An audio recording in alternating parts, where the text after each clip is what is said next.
Welcome to Healthcare du Jour, where we dish up and digest the latest in healthcare. For the next 30 minutes, sit back as we bring you insight, commentary, and discussion on trending topics to the table, all expertly served up by our host and his guests. Healthcare du Jour is brought to you by Carium, the telehealth platform enabling healthcare's digital transformation, helping you care for people within the fabric of their daily lives. Now here's your host, Matt Fisher. Welcome back, and thank you for joining as we dive into the hottest topics in healthcare. I'm your host, Matt Fisher. On the menu today is Jared Crapo, Head of Product at Kalderos. Jared, welcome to the show. Thanks. It's nice to be here. I'm excited to be on your show. So, Jared, what I always like to do before getting into the main part of the conversation is give my guests a chance to provide more of an introduction in terms of who they are and what they do. So the floor is yours. Thanks. I've worked in healthcare technology for a long time. This is my 7th health tech startup at Kalderos. And the reason why I've continued to work in healthcare is it's just really motivating personally for me to feel like I can play some really small part in helping healthcare providers take better care of their patients. I have several long-term chronic illnesses and have sort of experienced as a patient some of the challenges that we have in healthcare delivery in America.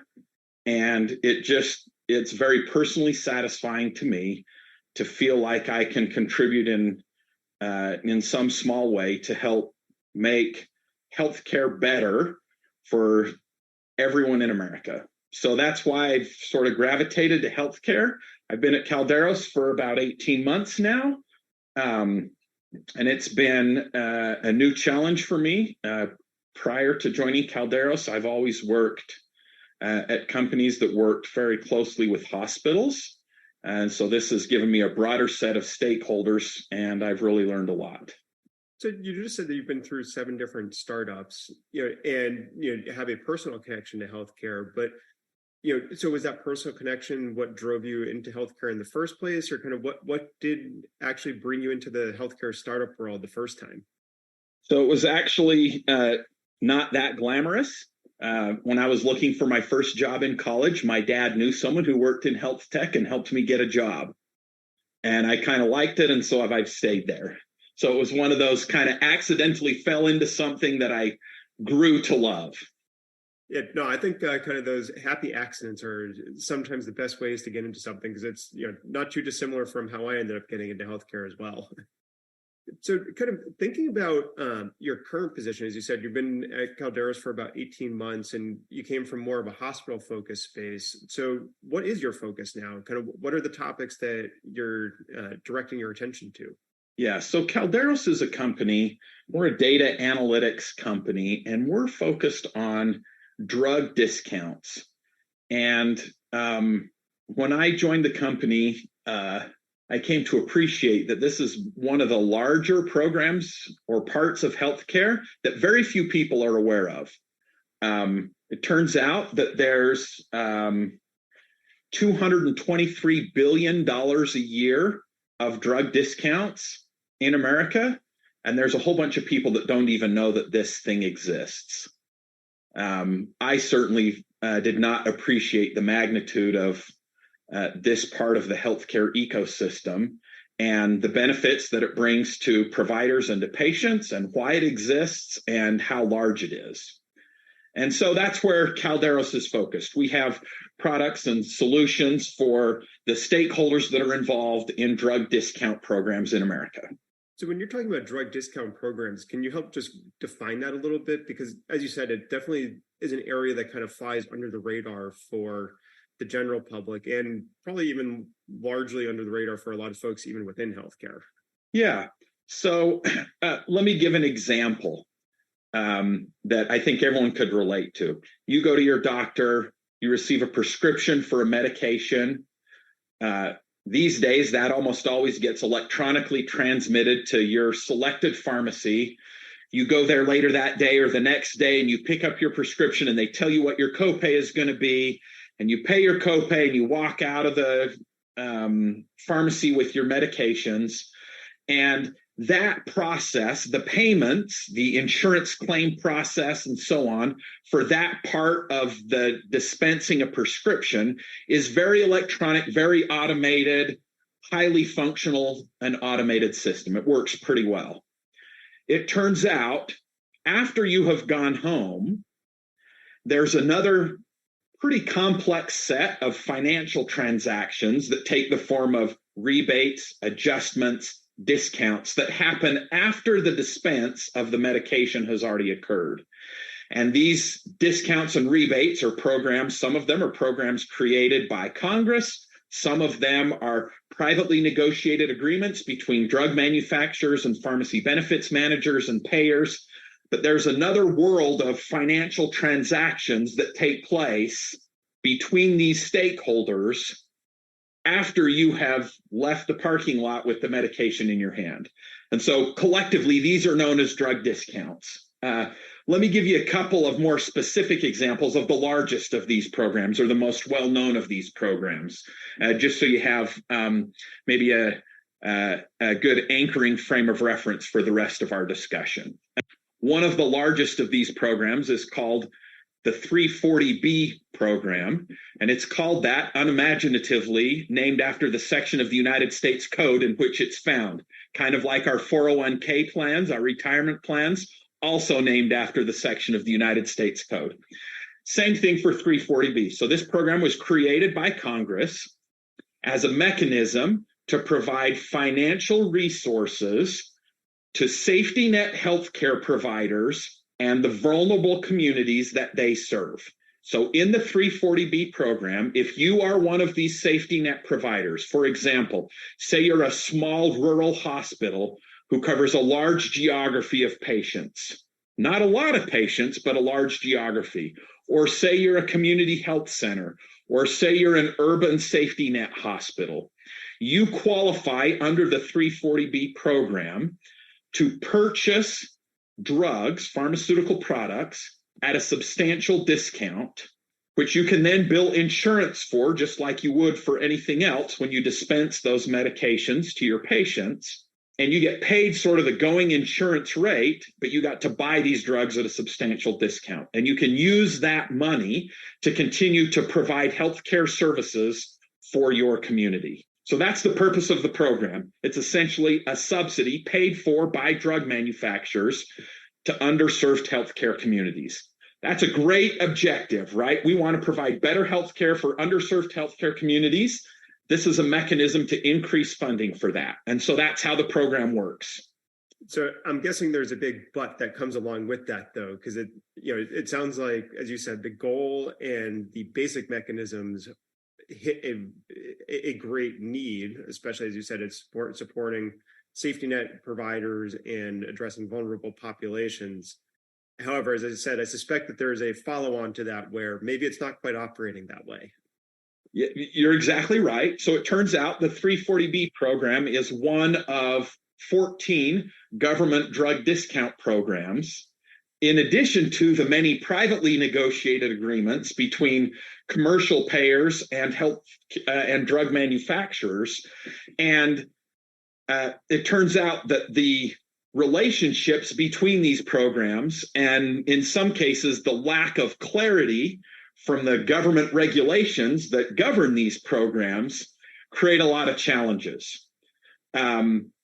Particularly, there are so many different kinds of discounts that a drug manufacturer may be obligated to offer, that the rules stipulate in many cases that the manufacturer only has to offer a discount under one of these programs. Well, sometimes there's no way to know at the moment a prescription is dispensed or the moment that a drug is purchased from the wholesaler, which or whether these discounts should apply. And so you get this complex web of discount programs, and we have to figure out for every single prescription dispense which program should apply. And that can get complicated because not all the parties have the same access to data. And in some cases, the rules are vague and there's disagreement about what's allowed or permitted under the programs. And so that can be challenging for all the stakeholders to navigate through. And Kalderos helps those stakeholders. We gather and compile a data set so that we can all have alignment that's anchored in the data about how these discounts should be paid. And since, as you're saying, it can be challenging, it sounds like it's a fair extension to say that the different programs are going to have different discounts. So ostensibly, maybe the drug manufacturer is going to want to figure out which program would have the smallest discount, so it's providing the smallest subsidy. Correct. And in some cases, they have the opportunity to do that. In some cases, the regulations that govern the federal programs specify which discounts should apply first and second. So sometimes the manufacturer has some latitude, sometimes they don't. Sometimes the government regulations for the programs indicate which discount should apply. The tricky part is that many of these programs require the discount to be given up front and then resolved after the fact, which also makes it more challenging. Because when we're talking about discounts, what's the size of that discount typically? Or kind of what's the range that it could be? Are we talking 5%, 50%? You kind of just maybe help to ballpark what the actual impact looks like. Yeah.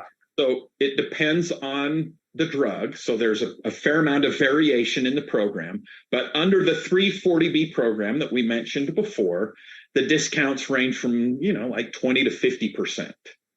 So if you use a practical example, say we have an injectable insulin, a hospital might acquire a 1-month dose for a patient. That might cost them $1,000 at the standard rate. If they were to go purchase that from a wholesaler, cost them $1,000. Under the 340B program, they might be able to buy it for $600 for a 1-month supply for one patient. So it can be substantial, especially when you get to chemotherapy drugs, like drugs that are expensive. It can be really meaningful from a financial perspective.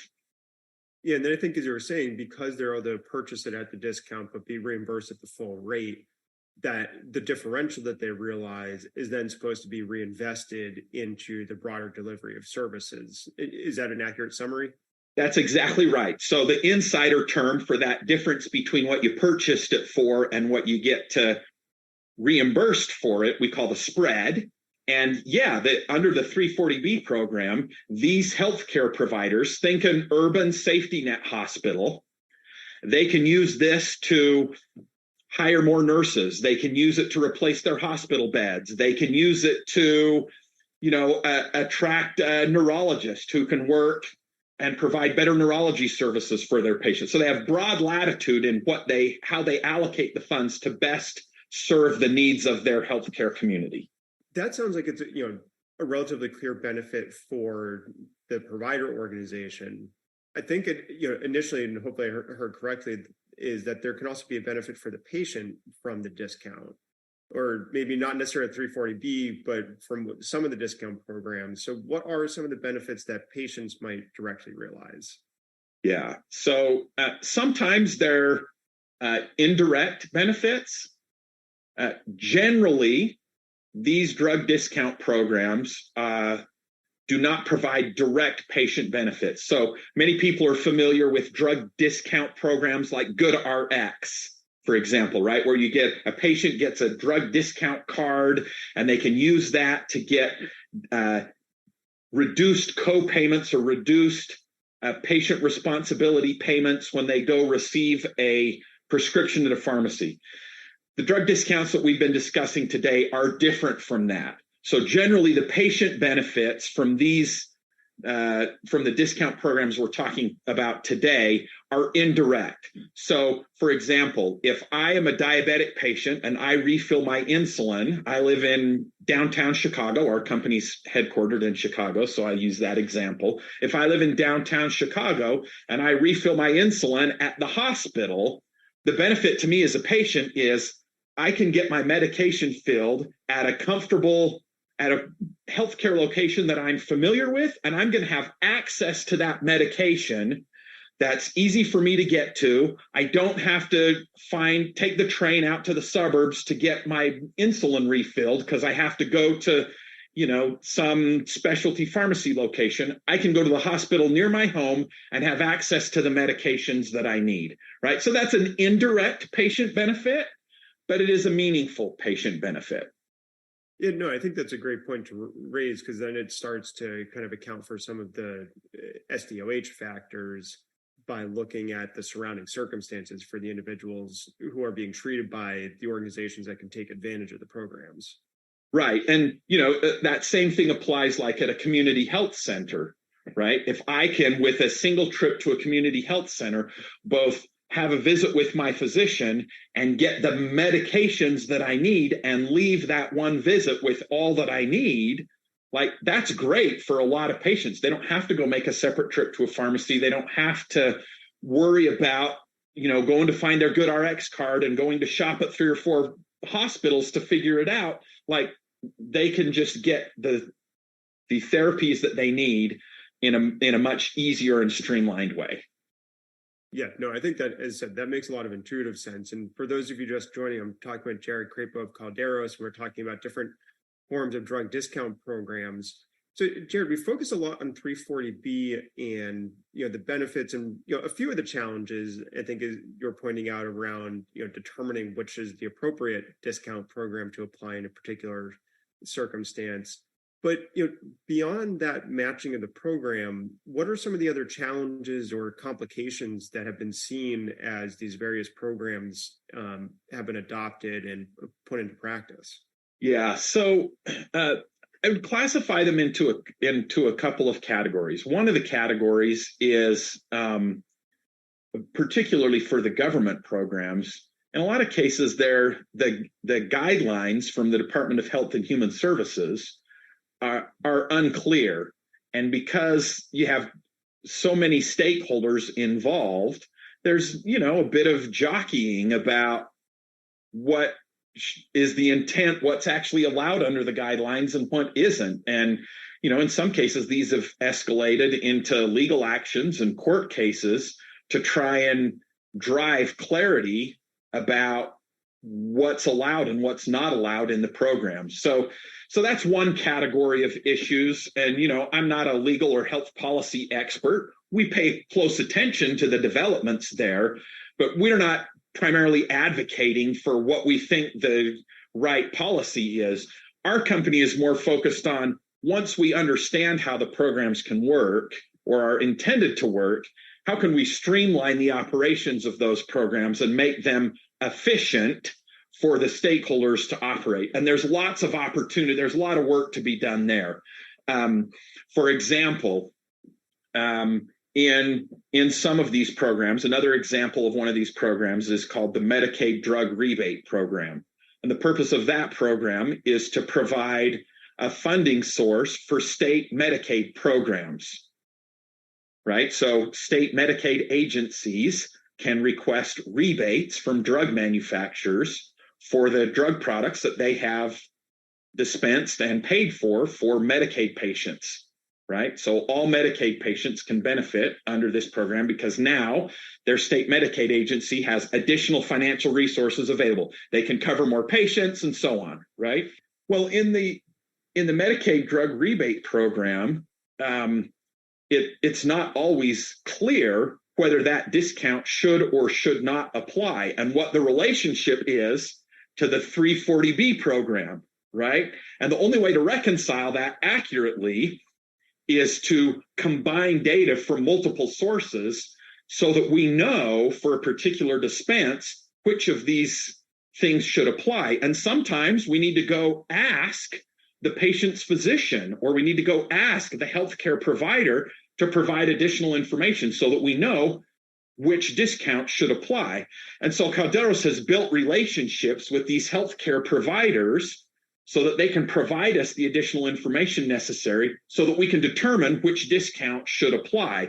And we're trying to do that in a collaborative, streamlined, data-informed way so that the state Medicaid agency and the drug manufacturer can see in the data that, yes, in fact, this is exactly how the discount should apply for this particular patient because we have all the supporting data and the material available. And without that, it turns into a big email, Excel, phone call, phone chase game, which is not super efficient. So we're trying to streamline that process so that we can in a data-informed way, determine which discounts should apply. Yeah, and I think, as you said, having competing spreadsheets and having to go back and forth by phone calls is, other than the lack of efficiency, also just seems ripe for miscommunication or misinterpretation at some point. And it's error prone, right? Did I get the right version of the spreadsheet? Like, it's just, there's lots of opportunities for error. And so I think, and maybe I missed it in there, but within the challenges, you said that, I think you had two general categories. And it sounded like one was clearly that the guidelines are not as precise as might be hoped for. What's the second area, or what's another area that you see as one of the prime areas of challenge? I would summarize it as this data transparency. And like sometimes today, there's information asymmetry between the various stakeholders, right? So drug manufacturers today don't often have visibility actually into which patients have been dispensed their drugs. And yet they're asked to pay a rebate for Medicaid patients. Well, I don't know if the Medicaid patient got their drug or if they didn't, or if they had commercial insurance, right? And so by reducing information asymmetry, that streamlines the process, right? So generally in that category is, let's get a common understanding of the data, because then it becomes apparent to all stakeholders of what should happen here. So reducing information asymmetry or building a common understanding makes it a lot easier to address these challenges. Yeah, and it seems like that's probably reflective of challenges more broadly within the healthcare industry, of different parties holding different sets of information, or even potentially holding the same information, just not in the same format. So it's not clear that they're actually talking the same language. Yeah, for people who've worked, who are familiar with the healthcare industry in America, this is a very common theme, right? That is pervasive across many aspects of our healthcare delivery system. So kind of given some of these challenges with the programs, but also the underlying kind of goal of the programs, which seems positive, what are the views of the programs, and how are, what's kind of the future for the programs? Yeah, this is a great question. I think it's good news and bad news, right? Some of the bad news, we don't have the precision in the guidelines that we wish we had. That's challenging. I think the good news for the future of these programs is there's so much attention on them at all levels of the federal government. And I'll give you some examples of these, that it gives me confidence that we're going to continue to make progress to make these programs work better. So in the Inflation Reduction Act of 2022, there are actually a number of provisions of that act that are related to drug discounts, that modify or extend existing programs, that bring new programs into force. Some of the provisions, the drug discount provisions of the Inflation Reduction Act, have already come into effect. For example, the Inflation Reduction Act includes a provision that Medicare patients who have Part D insurance, so that's drug insurance for Medicare, the out-of-pocket cap for insulin is $35 per month. A patient on Medicare now, beginning January 1, 2023, never has to pay more than $35 per month, regardless of what their deductible or copay. And that's a tremendous benefit for the 3.3 million diabetics in America who are on Medicare. Huge benefit. So some of those things have already come into effect. Some other aspects of the program are still being defined and will come into effect over the next 3 and 4 years. So there's a provision in the Inflation Reduction Act that says that drug manufacturers will have to offer rebates on their drugs if the price increases exceed the rate of inflation. Right? It's a well-known and understood problem that drug prices have increased dramatically over a sustained period of time. Drug prices have increased more than the generalized rate of inflation in the country. Well, now there's some limits and curbs to how much those prices can grow, because they'll have to issue rebates to CMS. Now, we don't know all the details of how that's going to work yet. Those regulations are still being defined. There's a lot of attention on the 340B program right now, separate from the Inflation Reduction Act. Drug manufacturers are really focused on this. The healthcare providers are really focused on this. There's a fair amount of disagreement about what's allowed under the programs. And I would not be surprised if in the coming year or two that we get some refined guidance from CMS.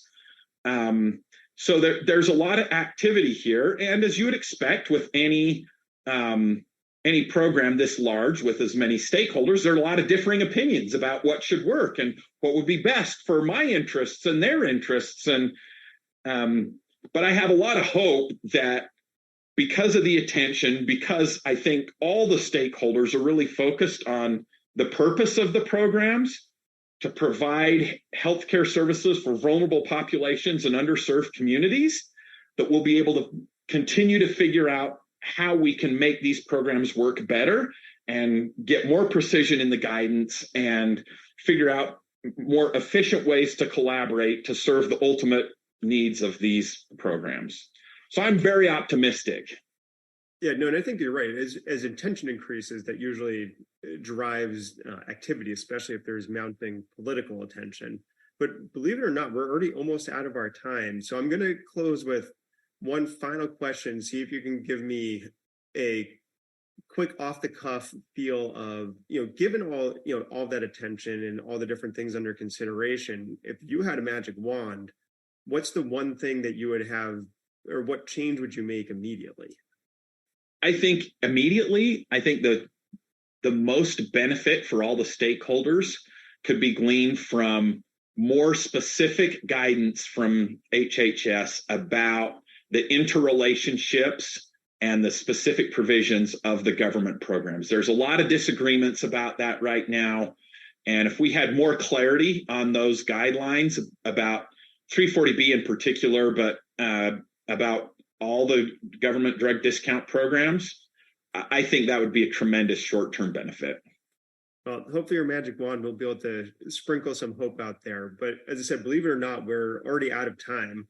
I want to thank my guest, Jure Crapo, for a great conversation today. Thanks. It's nice to be with you. And thank you to everyone listening. Keep the dialogue going and connect with me at #HCBEJURE. I'm Matt Fisher. Until next time.